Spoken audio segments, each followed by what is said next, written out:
What's up, cinephiles? No, that's wrong.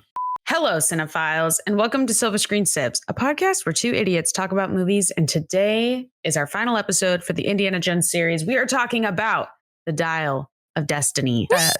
Needs no further introduction. Just a reminder, there are spoilers ahead for movies and TV shows you might not have seen yet, so just know you've been warned. Also, we have very exciting news to announce at the end of today's episode, so please stick around. We will give you a hint. It has to do with an upcoming guest. So stay tuned. Anyways, we have some exciting things happening next week. Isaiah's coming up here. Isaiah. Yeah. We're going to partay for my birthday. Don't ever say that way. Okay, I'm so sorry. So sorry. But not only are we going to be celebrating my birthday and getting ridiculously drunk and sharing our stories with you guys, but we're also doing something else. Isaiah, would you care to share?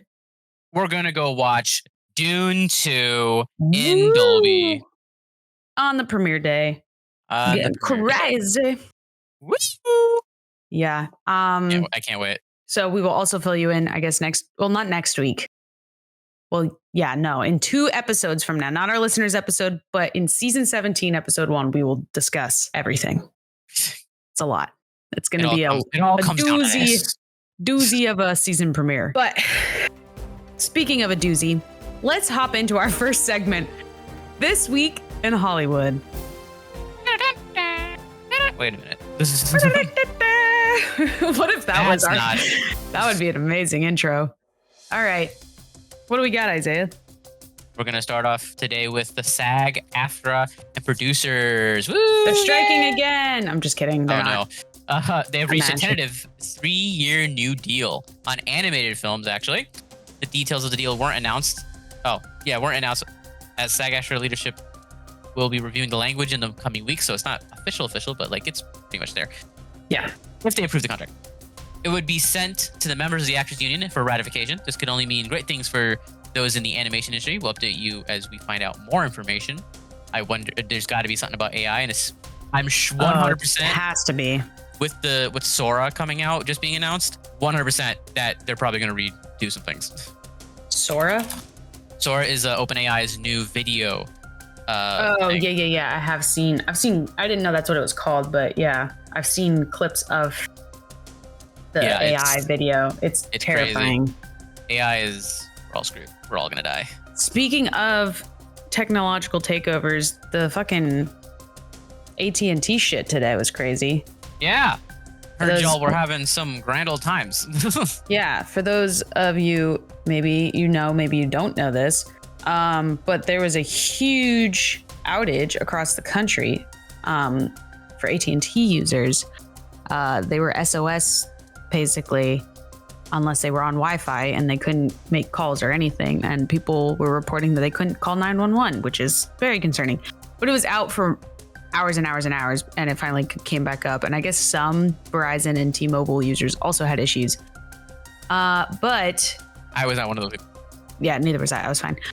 But people are saying it was a solar flare, like a really big solar flare that caused it. But now the FBI is actually looking in to see if it was a cyber attack. So I've never believed the solar flare. I was like, there's no way. That's not how solar flares work. Yeah. But whatever. So on to the next headline. The 5th Avengers movie, if you aren't sick of Marvel already, I know we are. The 5th Avengers movie has officially lost its original title of the Kang Dynasty. Wonder why. It's a move which is said to be a reflection of both Major's removal from the role for obvious reasons and the underwhelming reaction to Quantumania. Shocker. It's unclear what Marvel's plans are for this next phase, but we'll update you once we know more. It's such a not shame. looking so hot. The only thing that looks promising right now is Deadpool. Yes. It's such a shame, though, because, Kang being the villain in Loki, the first season, they did an amazing job. And now everything got screwed up. I really wonder what their original roadmap was, but obviously it was ass. They'll never reveal it. Yeah. Yeah. But also, obviously, it was ass because it's not working. Exactly. Anywho, speaking of things that need to be retired, John Wick. Yes. I'm Just a note, it's not John Wick 5. Thank God they're not making John Wick 5 because John Wick 4 was clearly the ending. And if anybody thinks, oh, they can make John Wick 5. No. That's enough. No. Stop it. There needs to be an end. Yes. Much like Dial of Destiny. Yes. However, John Wick is getting a spin-off, Ballerina, which we all know about, starring Ana de Armas, which, yeah, I'm ready. I'm down. Of course you are. Which was set for a theatrical release in June 2024. However, it's been delayed by a year with new action scenes in the works. The movie release date has been delayed to June 6, 2025. Ballerina will now have to contend with quite a few competitive blockbusters. Movies that have already been set for release in June 2025 include the live-action How to Train Your Dragon movie, The Black Phone 2, and live-action Moana. Okay. With so many major releases that summer. I knew that would be your reaction, too.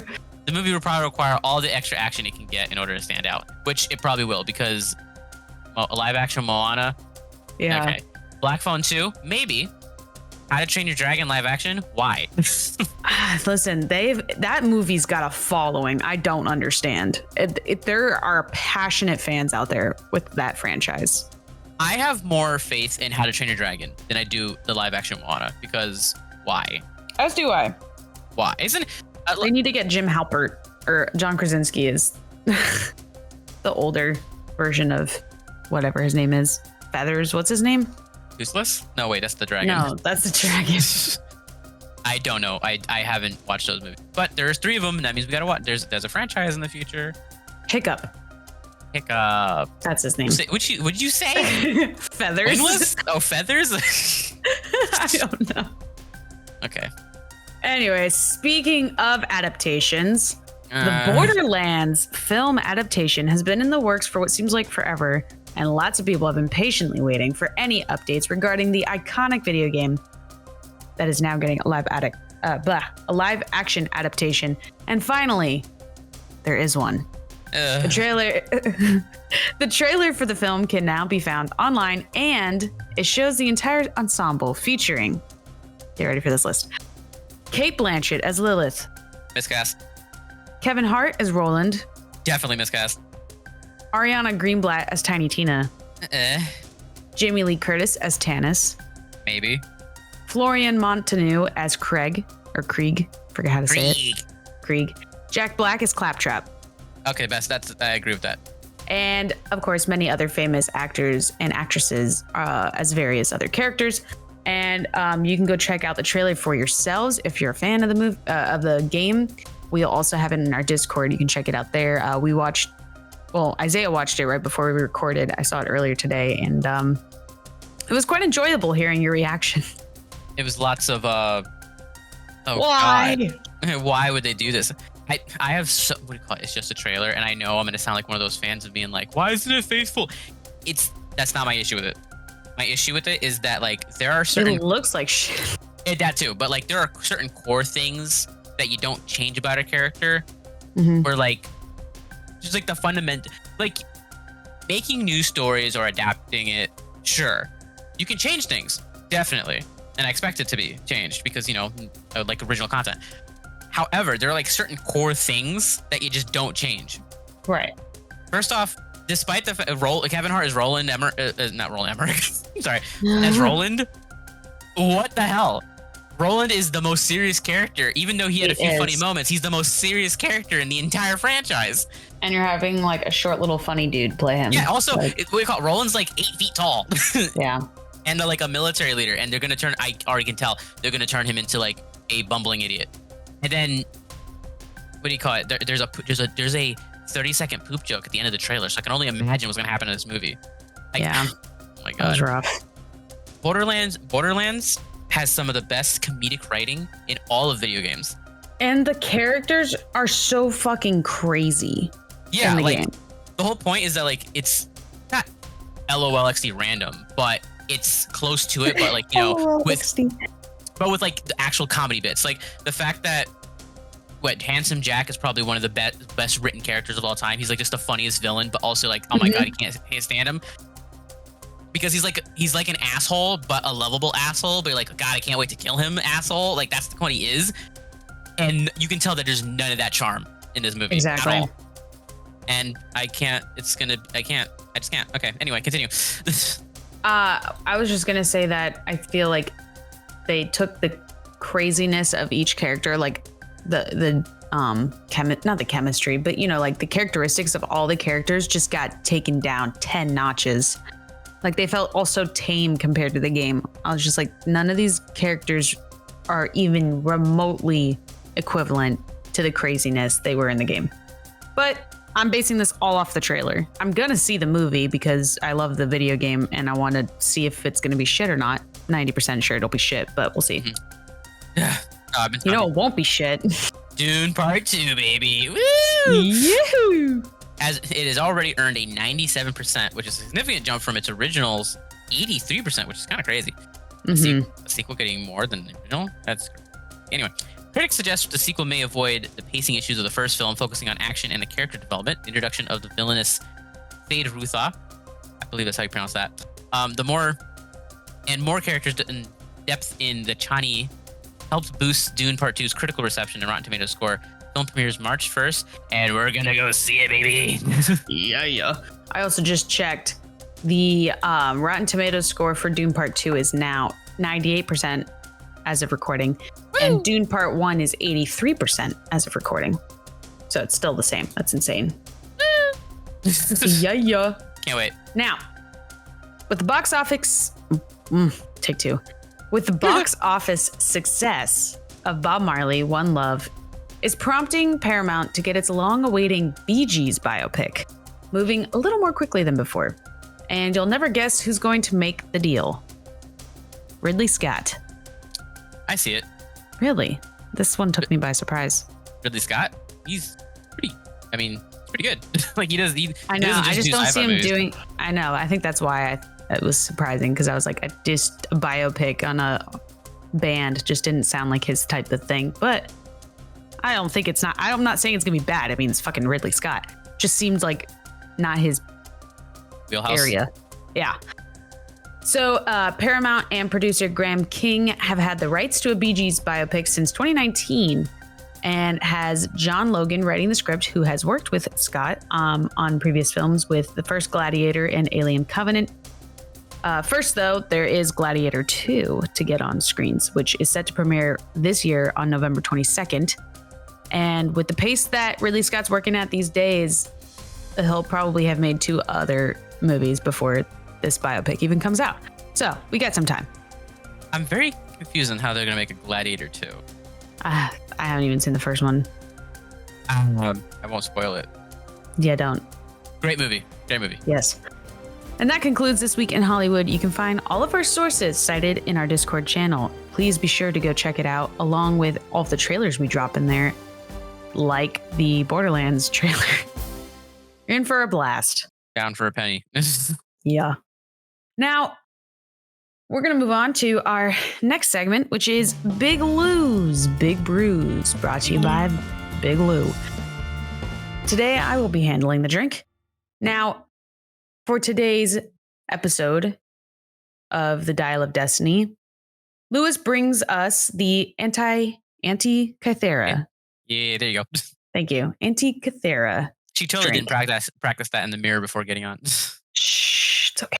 Now, this was on the Martini Shot YouTube channel from creator Brandon. So if you guys want to go check out his YouTube channel, go check that out. Just a shameless, or not shameless. This is just a free plug for you, Brandon, if you're listening. But he also has a blog. If you're more interested in the blog, there's a blog version too called martinishot.blog. Now, let's move on to the ingredients. There's quite a few. So get your pad and paper out. Pad and paper? Pen and paper? Yeah, get your paper and your paper out to write. I've already drank, sorry. 1.5 ounces of rye whiskey. Okay. 1/4 ounce of overproof rum. Bet. 1/2 ounce of almond liqueur. It's nice and sweet. It's good. Delish. 1/2 ounce of coconut water. 1 ounce of pineapple juice. 1/2 ounce of lemon juice. 2 to 3 drops of peach bitters, and then garnish. You have a lemon wedge and a mint sprig for your garnishes. This is a super easy way to make it.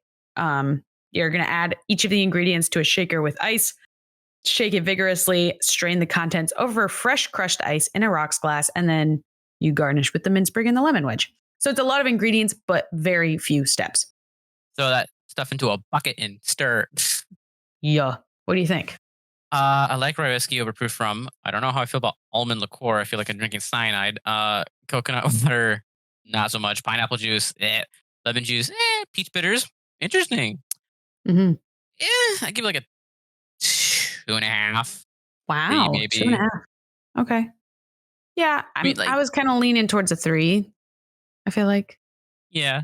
The only thing I don't like in this is the fucking coconut water, but I feel like it's only a half an ounce. So like, do I really notice it? I don't think this is not something I would order. If someone gave it to me, I'll definitely try it. But like, it's not something I would order on my own. Exactly. That's kind of how I'm feeling too. It looks very nice. It's a very pretty color. It's like a nice yellowish color, kind of complements the lemon and the mint very well. But I don't know. I have a love-hate relationship with this one. I love the whiskey and the overproof rum. Hate everything else. Pretty much. All right, so what are you going to land on? A 2.5 or a 3? 2.5. Okay, then I'll go with a 3 so that we don't have the same answer. Contrarian. I mean, pretty much. Just to spite you. Thank you, Lewis, for the drink. That was a quick one. Quick and easy. Just how I like them. Well, drunk real fast. Yeah. I was talking to a coworker today about sake. Mm-hmm. She was like, "Yeah, what do you call it? I had when I was in Japan, Kit Kat sake. It's very interesting. Weird. See, it was vanilla. Had sake. Was it sweet? It was vanilla. No, so it was vanilla Kit Kat. So it tastes like vanilla Kit Kat, but it was also very dry because it was sake. That is weird. Yeah, I've tried sake and I did not like it. I also had it at a hibachi grill, so I feel like my experience was robbed of me. But that's very interesting. I wonder. I kind of want to try it. It was a very interesting taste. The one of the friends I went with, we went to several different places in Japan.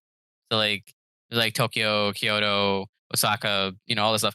Every place we went to, he would go and find, because all the convenience stores there, which there are always many, there's always one within 5 minutes walking distance, no matter where you are at any point, which is amazing. And they're open 24/7. There always is like a full liquor section. And so you can just, at any point, if I need a bottle of Jack Daniels, I can get one. However, no matter where you were at, there was different types of sake. And so every place we went to, he would get a different type of sake and he would just drink the whole thing. Oh my God. Because we would all taste test it. And then he would be like, we would all be like, this is not for me. And they'd be like, this is great. And then he would have the whole bottle. That's incredible. But yeah, fun times. Can't wait. Fun times indeed. Would you come to Japan with me?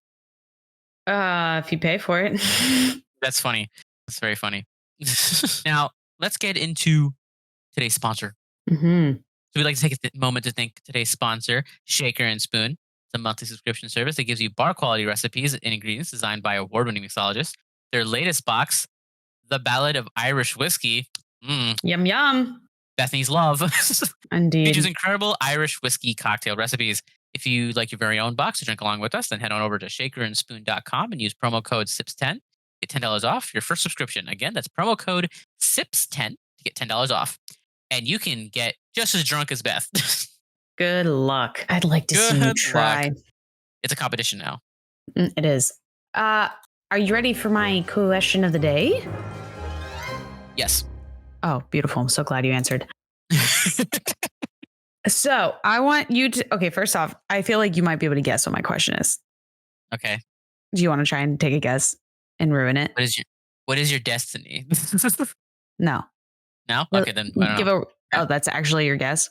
Oh, like, what do you think your destiny? Oh, what if I had a dial of destiny and I could go through a fissure in time, where would I go? What time? Yeah. It was just, if you could time travel anywhere, where would it be and why? Sorry, if you could go through a fissure in time, since they don't want to say time travel in this movie. Yeah. Interesting. Well, I'm brown, so a lot of like 90% of time is not good for me. This is fair. Because like you could go in the past and you could just go to like the dinosaur age or something crazy like that. But that's like such a classic. Yeah. You know what? I'll give you a few options. Okay. Oh, hold on. I'll hear your answers first and see if you answered right. If I answered right? Yeah. There's a right and wrong answer to this? No. You'll see. Just go ahead. Okay. Well, one of the few places I would visit. Because I kind of have a follow-up question is more so what I was going to say. So I would like to visit the Alamo. No, I'm just kidding. I hated the Alamo. Oh my God.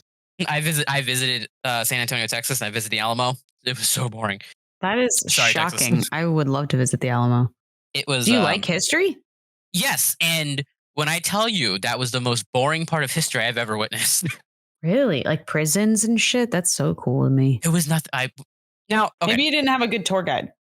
There was no tour guide. Oh, well, then that's probably why. I feel like tour guides usually help. But like, there weren't. Okay, let me explain this. When I tell you there was nothing there was nothing there. Because it's just a building. It's a building, yes. So there's a little area that kind of like tells you, oh my God, this is where the military was. This is like the barracks. But there's nothing in the barracks. It's just a big room. And then you go into like the main hall, and it's just a big hallway. And then you go into a smaller room, and it's just a room. Like, there was nothing there.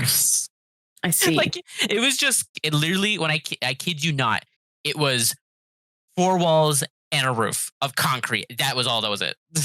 And like, there was an Alamo museum, but that part you had to pay to get into, and it was in the back, and it was like all modern. So it was like, okay, whatever. And then they're rebuilding some of the stuff to make the original Alamo. Like, they're rebuilding the walls and stuff of like the original Alamo to make it like, so you can witness what it actually looked like, which I think will probably look cool. But as it stands right now, it's so boring. It's so boring. Always remember. I forgot already. Anyway. Oh, dude, I'm so fucking stupid. What? I don't even know if I want to share this. I thought we were talking. I was under the impression we were talking about a completely different place. Were you thinking of Alamos, like Oppenheimer? No. What's that prison on an island? Alcatraz? That's what I was fucking thinking of. Holy shit. No, Alcatraz is way more interesting. That's why I was like, how the fuck were you bored in Alcatraz? Oh my God, I'm stupid. Listen, I was homeschooled. Okay, I confused the two. That's not even in the same fucking state, Bethany. You cannot be for. Oh my God, we call it Texas versus California, bro. Oh my God. Okay, that's totally understandable. Okay, that's totally understandable. No, why you're. Alcatraz is haunted. It held own. You can go and there's a room that's literally. That's why I was like, Isaiah. There's no. I was honestly judging you, but I should have judged myself. Yeah. Yes. Everyone's gonna. Wow. Yeah. No. Please don't make fun of me for this. I'm gonna make fun of myself for the rest of my life about that. I cannot believe I did that. No, I would definitely visit Alcatraz. That place looks fun. Not fun. I mean, it seems like I want to stay there. It seems like an interesting experience. Yes, it does. Anyway, but to answer your question, I would go. A few options I would choose from are going to Los Alamos and witnessing the atomic explosion because some battles of World War II. Probably, I definitely want to witness some of that. Wow, I mean, we really had a lot of wars, didn't we? The human species. That's a shame. Yeah. You know what? I'm gonna be real niche. Okay. I'm gonna be real niche. I want to go and see, those unsolved mysteries. I want to go witness some of the unsolved mysteries, and so that I will know the answer. Can you elaborate a little bit on that? The Solder children. I want to know what happened to the Solder children. I want to watch everything that happened there. Oh, I see. I want to go. What do you call it? Is that the fire? The Solder children? That's the fire. Yeah. Yeah, where 6 children went missing. That shit's so interesting to me too. So creepy. I want to happen to Somerton Man. I want to know what happened to Somerton Man. Basically, anything that was on BuzzFeed Unsolved, I want to know that. I was just about to say BuzzFeed Unsolved. That's what the episode I watched too. That got me super engrossed in that case. Yeah. So anything like that, I want to know what happened. Also, what's it called? What is the aliens? Where are aliens from? What's the state that everybody's like, oh yeah, the aliens definitely visit here all the time? It's New Mexico. But there's a Roswell, Arizona. No, Roswell, New Mexico. What that whole incident that happened at Roswell, New Mexico in the 60s? I want to be there for that. Yeah. I want to know what happened. That is fair. Okay, so that was kind of my question I was going to ask next was if there was what historical event would you want to witness, not necessarily like be there to change the course of events, but just like, yeah, witness. And you kind of, that was my follow-up question, and you kind of answered that. So never mind. Bet. Yeah, Roswell. No, I want to go to Roswell. I want to do all that. I think here's a good one. I would want to, this is something that would change the course of history. I would want to go back and tell Steve Irwin not to go swim with the stingray. And then he wouldn't die and life would be a little bit happier. Crossover with him and Mr. Rogers. And then maybe the original guy from Blue's Clues. Yeah, there you go. And Bob Ross. Throw him in there. And Bob Ross. Oh my God, it'd be the happiest episode on earth. We'd all be happy once again. I would do that, or like kill Hitler myself or something. I don't know. You know, one of the two. You know, that's the main villain's plot in this movie, right? Like that's kind of what I was getting at. I'm so glad you caught on. No, but for real, I think that would be it. Or these are like not very historical. These are more like my own personal. Like for me, I would love to go see Star Wars in theaters for the first time it ever aired. So you want to go to 1977 and get one of the sold out seats? Yeah. Yeah, I would love to go see Star Wars in theaters. Speaking of which, that would be amazing. You're gonna love your birthday gift. I thought my birthday gift was to go see Dune. No, that's just it's your birthday. Oh, jeez. No, I got spoiled. Yeah, so I'm bringing a birthday gift. I hope it's supposed to arrive tomorrow, so I'm gonna bring it with me. Oh, Beth. Sweet. So, thanks. I'll tell everyone in 2 weeks what it is. Okay. I kept on thinking that your birthday was this week, so I kept on panicking. Oh no, you got time. It's next weekend. Yeah, well, okay. I have same day shipping, so. Oh my God. Well, okay, and so that's your answers. Okay, those are good. Those are my answers. I would also like to. Okay, mine are fucking weird. So I would save Steve Irwin. Yeah. And then I would also go see the Star Wars movie for the first time. But then I also would kind of want to go to Jamestown. Wait, is it Jamestown? What am I wrong with Jonestown? Not Jamestown. Would they drink the Kool-Aid? Yeah, I kind of want to just go there and be like, guys, don't drink the Kool-Aid. You do. I mean, I don't think I could convince them. I know I wouldn't convince them, but I want to think I could. Jonestown. That's crazy. It is. It's insane. Let's see. Shall we move on to our next segment? We shall learn some facts about this movie, which unceremoniously short. Oh boy. What a shocker. What a shocker. I'm not surprised. Yeah, so as you know, this movie, or well, not the movie, but Indiana Jones is the brainchild between George Lucas and Steven Spielberg. So it's like their child. And they've pretty much worked on, all of them. And Spielberg pretty much directed all of them. Except this one. This one's directed by James Mangold. Yeah. The script originally started with Spielberg set to direct. However, over the next course of 5 years, Lucas would eventually depart the project and say he's not going to do it. So he eventually has no involvement. Spielberg then 2 years later steps down and says, I'm not doing it. The original screenwriter, David Cope, he was originally there to doing it with Spielberg and then stepped away. And then he came back. And then when Spielberg stepped down, he also went. So, okay. And then James Mangold eventually took over and then had the entire script entirely rewritten. Oh. Yes. Now, originally they were going to go with Spielberg's original script, but Mangold wanted to change a few things around, and he said he would only sign on if he was given the time in order to do that. And they said no because they wanted a 2021 release date, and this was about 5 months before that. Or there were 5 months before pre-production could start in order to get that release date. But then COVID happened, and so he got the extra time, and so he said he would sign on. So James Mangold basically rewrote the whole movie. Basically, and should he have? Well, it's funny is because most of the main ideas are still Spielberg's in this movie. It's more of the MacGuffin, like the Antikythera.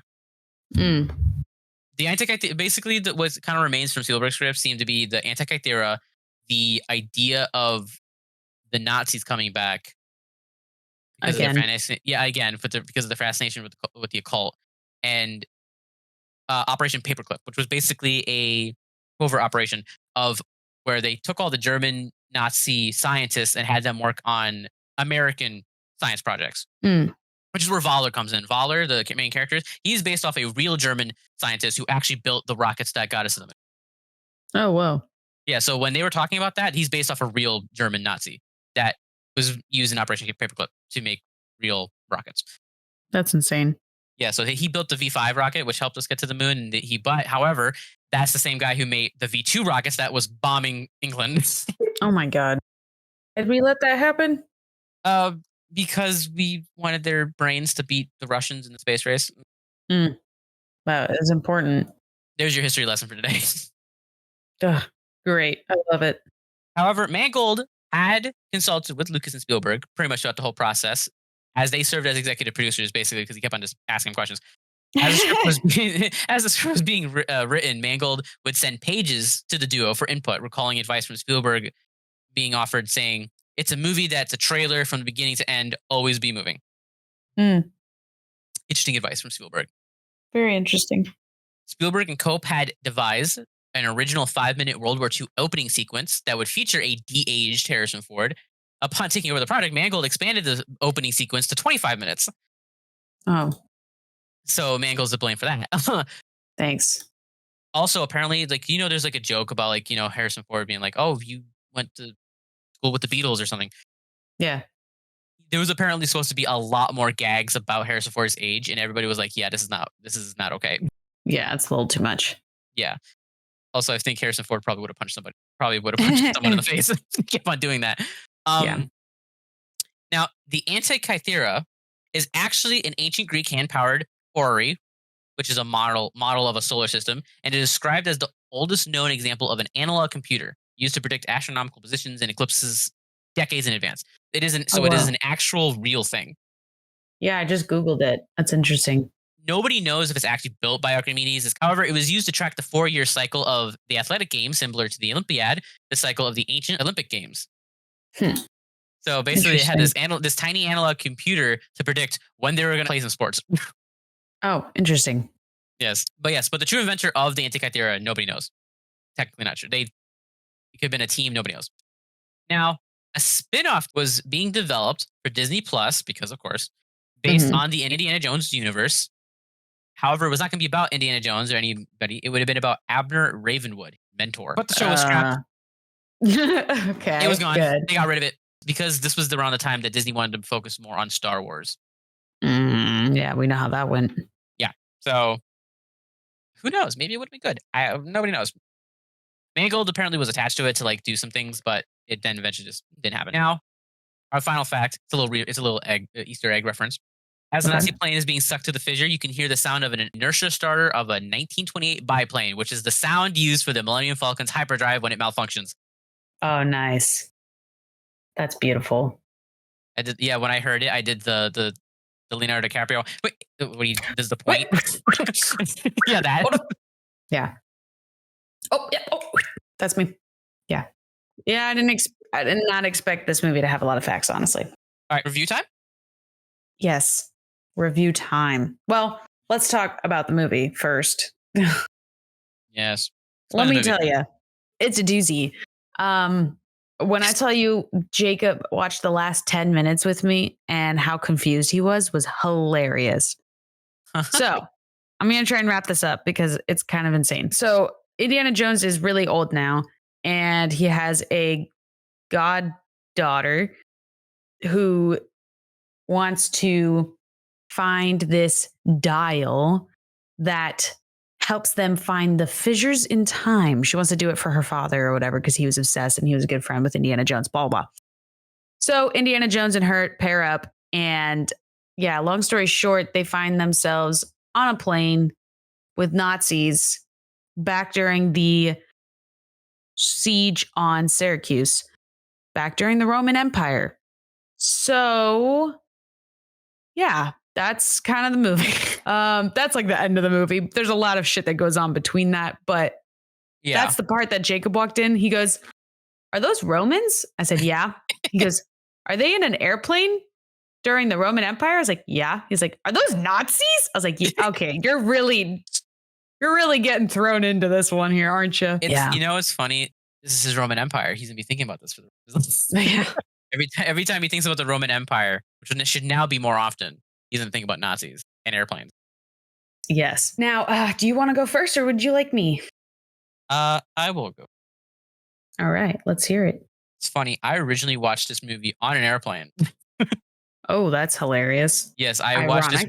Yeah, I watched it coming back from Japan during my 17-hour flight. My review was, "It's time to retire." Indeed, on Letterboxd. Yeah, you're not wrong. Yeah. So some of my notes: the de-aging technology, yikes, really just isn't working. It just isn't working. I don't know how they can make it better. They probably should not. His features look too soft. Like it just didn't look right. There was like no texture to his face, Yeah, and they apparently worked a lot. And Harrison Ford thought it was very uncanny. Like probably very uncanny valley, but like not. The opening lasts a little too long. Probably would have been good with the 5 minutes. I agree. Mangold had to throw in 25 minutes. Would have been able to put the CGI de-aging thing aside if it had been shorter. Yeah, because there's no stakes. Indy's going to survive because he's got like several other things we got to do. We also have the rest of this movie. Like there's no stakes. In The Last Crusade, there was a 5-minute opening intro, and I wouldn't say there were stakes, but there was somewhat stakes because you knew it was the beginning. He was reckless, but you're learning something. You're learning about how he got the scar, how he got the whip, how he got the hat. Like you're learning those things. So it's not just for nothing. Right. Whereas this, it was 25 minutes just to learn. Oh my God, there's a dial. Like that's it. Yeah. So it was just overstayed its welcome, and there was no point, and the stakes made no sense. Also, the fact that Voller gets smacked in the head and shot, and he just survives, not a single injury, not a scar, nothing. And they never answer that question. Like they never answer how that happened. Of course not. He just comes back, nothing wrong. Same with Indiana Jones' gunshot wound. It doesn't seem to affect him until the plot needs it. The movie has great practical effects. Like when they're having practical, like especially the chase scenes through Egypt, it has good practicals. But then they kept on like inserting CGI shots into it, and it was just so off-putting. It really was. I agree. It was so different. Like there would be like there'd be cars chasing each other, and you could tell that they were really using cars chasing. And then they would like do a close-up of someone in a car, and you can tell that the whole background was fake, and that the car was just like rolling around. Like it was just so. Ugh. How do you have terrible CGI in the year of 2021? Like what's wrong with you? Helena is not a likable character whatsoever. Nope. She reminds me of? She reminds me of the Temple of Doom lady. About she's just greedy, she just wants the money, but then also there's no arc for her. She's just like shitty the whole time. And then like at the end, they're like, "Oh crap, we need to make her a redeemable character. What do we do? Oh, we make her care about Indy." They threw in that line of being like, "Nobody remembers their dead father's notebooks just for the money." Yeah, like they just kind of threw it in there, being like, "Oh, we forgot. We have to make her like seem like a redeemable person." But at the end, she's not. So. Yeah, like it doesn't really work. Yeah. Now this is a weird note that I put. There's lots of just so happen moments, is what I like to call them, which basically is the plot needed something to happen in order for the plot to continue. Mm-hmm. It just so happened that the kid happened to wander off in the middle of Egypt. Why would he wander off? Nobody knows. He just happened to wander off. Just happened to run into the Germans, who just so happened to know they were going where they needed to go because they happened just to be running away in the opposite direction than they said they would be doing, which makes no sense, but sure. The big German just so happened to be walking by to kidnap the kid. And then Indy just so happened to walk by to witness that so that they could have a chase. And the kid just so happens to know how to fly a plane, which is ridiculous in itself. Do you want to know why? Why? Because the plot needs it. Say it with me now. The plot needs it. Needs it. Like, really? This movie just so happens to take place 3 days before this fissure has to happen. When it happens like every 30 years. Yeah. Talk about timing, my God. Yeah. So it's ridiculous that all this stuff is so like a coincidence or two, you can forgive. But when that happened, all that happens in the span of like 20 minutes, I can't do it. That is fair enough. It's just the fact that the kid knew how to fly a plane. It was like, really, this one Oh my pilot gave him God, like yes. one lesson. He knows that. Yeah, sure. Now these Nazis, they have got to be the stupidest. They're so dumb. They're so all over the place. I get that they don't really care because they think they're going to win in the end. But like, why would you purposely make your plan harder on you by just going around murdering everybody in broad daylight? Like, cool. You know, if you just like quietly not did that, most of your problems would not have happened if you just weren't just all over the place. Also, I don't know what's up with this dude, but the fact the main Nazi American looking guy, what is his plan? His plan is just to shoot everybody. You want to know why? Because the plot needs. Oh, we're flying a plane. There's an entire army in front of me of Romans. Let me pull out this machine gun and shoot everybody because that's going to make a difference. Yeah, that makes sense. Or, oh, we're in this library. Let me just shoot people and piss off the United States government. Yeah. like what is Duh. It's just so stupid. It's just, I Oh, don't it understand. is. 100%. They were just like, there's literally, when I think of bumbling idiots, this is literally the people I think of. Yeah. Now, I also don't understand in Indiana's like sudden want to be in the past. He's like dying, right? He's like, oh, I'm shot. Just leave me here. Leave me here to die in the Battle of Syracuse. Like, why? Why? I understand that he mentioned the line of being like, oh, what do you call it? He's like, I've studied these things all my life. I'm finally here. I want to be in it and stuff like that. I'm like, okay. At no point in the movie does it foreshadow that. At no point in the entire series does it foreshadow that he would like to do something like that. It's just really out of place for him to suddenly be like, you know what? Let me die in 200 BC. Yeah. Yeah, it isn't. It is something I also thought. I get this, like when he comes back, he's like, oh, what, you should have left me there. What is the reason to come back? The lines make sense if there was like it was built on something, but you can't just throw it in there because you just need to explain it. That's like, exactly. This is bad writing. So those are my thoughts. So I gave it 2.5 out of 5. It's kind of on par with Kingdom of the Crystal Skull. I think Kingdom of the Crystal Skull probably had a few more enjoyable moments because the first half is actually way better. Where this movie was just constantly just, I don't know what the hell it was constantly doing. It was just kind of all over the place. Constant fuckery, as we say. Yes. And I think the best way to explain this movie is to use a quote from True Detective, where Matthew McConaughey's character says that this town is like a faded memory of a town in someone's mind. That's what this movie is. It is a faded memory of an Indiana Jones movie that does not exist. That is very well put, my friend. There you go. Very well done. Okay.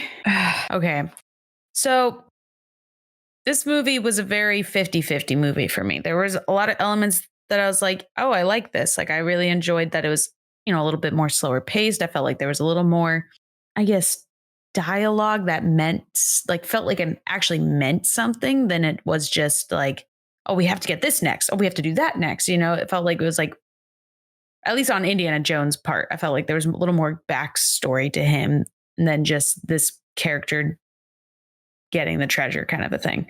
Yeah. It did feel a lot more slower paced as well, kind of because of that reason, which I felt was a little refreshing because I felt like all the other movies were very like jump right into the action, boom, boom, boom, boom, boom, where this one was like, it had a exposition, it had rising, it had climax, and it had resolution. It had a whole arc. Obviously, we talked about the elephant in the room with the de-aging. Did not look good. The CGI in general did not look good. Even despite it being 2021 when this came out.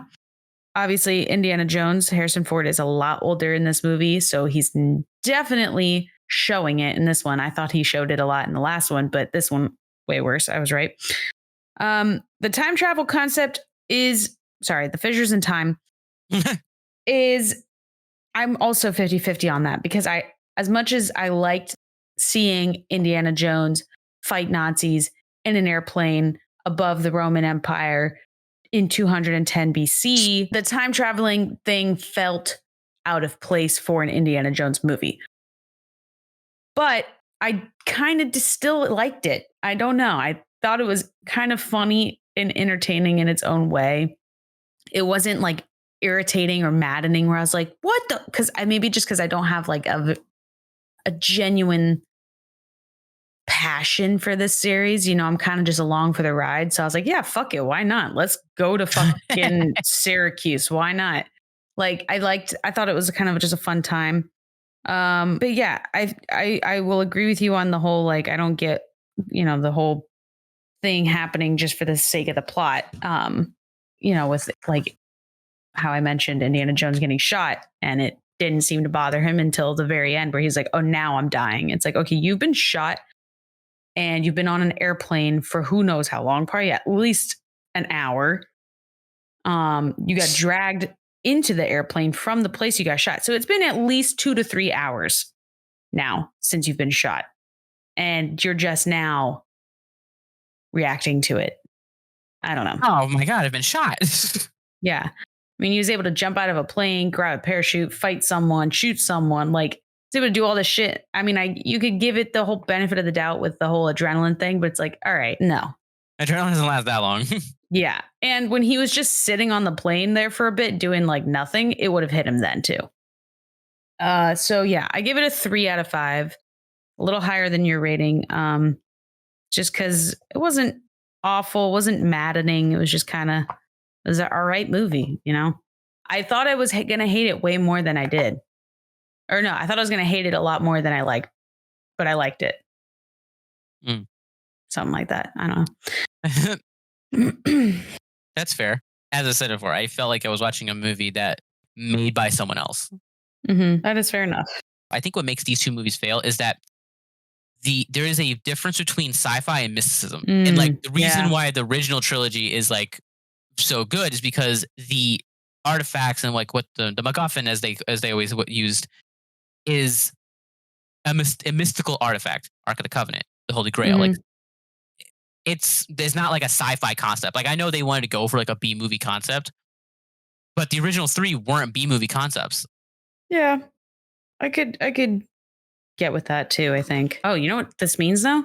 What? Tier list time. Tier list time. Pull that shit up. As always, this is the moment where we rank the series from best to worst. Some of them tie. We try not to tie them up though. So Isaiah's going to pull up a little tier list here for us. So the way the ranking works, S is at the top for, I think it stands for superior or something. And then A, B, C, D will be the others. Okay, here we go. Starting with number 1. What do we think is the best Indiana Jones movie? I think Raiders of the Lost Ark. The OG, the OG. I agree. Yeah. Okay. Temple of Doom? I liked The Last Crusade more. You like The Last Crusade more? I think Temple of Doom is like a good second movie. It's a good second movie, but is it the second best of all of them? Maybe. So you're thinking that, then Temple of Doom, then the Kingdom, Skull, and then Dial of Destiny. Can you get with that? I can get with that. I'm down with it. Okay, done. Easy. So here we go. Here's our final tier list. That's going to be, I think I say this every season, but this is definitely the fastest one considering how many movies we just ranked. Yeah, we're becoming more efficient. I think we're clicking more on similarities in movies here. So starting at number 1, the best Indiana Jones movie is the first movie, Raiders of the Lost Ark. Then coming in at number 2 is number 3, Kingdom of the Crystal Skull. Sorry. Last Crusade. Last Crusade is number 2. Number 3 is Temple of Doom. Thank you. I'm having trouble reading the names, so I can't remember them all. Number 3 is Temple of Doom. Number 4 is Kingdom of the Crystal Skull. And number 5 is Dial of Destiny.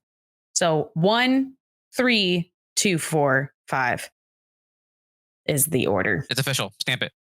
Stamp it. Silver Screen's stamp of approval. Ooh. New phrase. Well, thank you everyone for listening to today's episode. Our next listeners episode is literally next week. So this is your last chance to send in any movie suggestions you'd like us to watch or review for our upcoming episode, which You can send those in at silverscreensips@gmail.com. If we don't get to them next week, we will get to them eventually. Please be patient with us. We have a lot of movies to go through, so we will get to yours eventually. If you do not follow us already, then please be sure to also follow us on Instagram so you can get any and all updates regarding the show. And now that we've reached the end of season 16, you know what that means. It's time to vote for season 17. So our poll is up today and today only. So go vote for what franchise you'd like us to watch next. Here are the two options. I hope you're ready for this. Oh, I'm ready. The Chronicles of Narnia is your first option. And your second option is Twilight. Yeah. Let's watch some shiny vampires. And sweaty werewolves. Now, go cast your votes and we will announce the winner in our listeners episode. Of course, now that we've reached the end of the episode, we must share our announcement. Thank you all for staying and being so patient with us. As most of you know, now that we've said it, next week is our listeners episode. But it will be featuring a very special guest, Miss Laura Cayuette. And you've probably seen her from one of her more iconic roles, which was in Django Unchained. And she was Laura Lee Candy Fitzwilly. Sorry, I had to say it in the accent. Also known as Leonardo DiCaprio's sister wife. So